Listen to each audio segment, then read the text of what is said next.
The Vegas Valley Comic Festival is a great show. It's an all-ages show. It's a free show, so a lot of people bring their kids to it. And when we started talking about writing tales from Las Vegas, we went back and looked at some of the other material I generated for the show, such as Tales from Fremont Street. And it was suggested by a number of people that an all-ages comic should probably have less prostitutes and murder in it.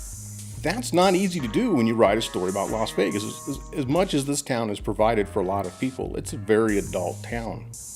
So how do you write for an all-ages audience when your audience really isn't built for the city, or the city isn't built for it?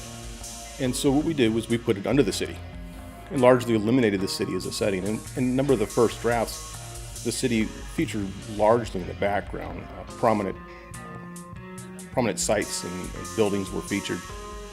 But in the end, it really kind of took away from the adventure. And that's what the story is really about, is these three kids fighting to get out from underneath Las Vegas. And frankly, underneath Las Vegas looks much like underneath every city. It's kind of dank. It's got rats, maybe one or two robots.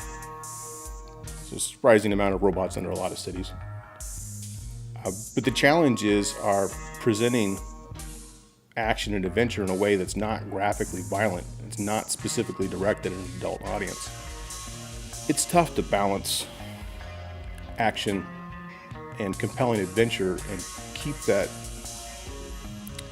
that sense of anxiety with the audience, so that they're concerned about the characters without, unduly murdering them, or murdering prostitutes, or murdering hobos.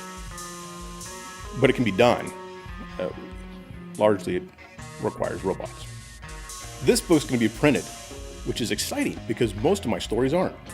Most of my stories are written for the web, and I think my mother reads those, and maybe one or two of you, but that would be an excessive number if my analytics are true. So when this book goes to print, it's going to be super exciting, mostly for me, because that means it'll be in print. Also, it'd be a good idea to buy the print version because it's not going to be available online. You're not going to get a PDF of this one. Buy it at a show. Buy it at the Vegas Valley Comic Festival. Buy it from me at a show. Buy it from somebody else at a show. But buy this book because this book's going to be really good.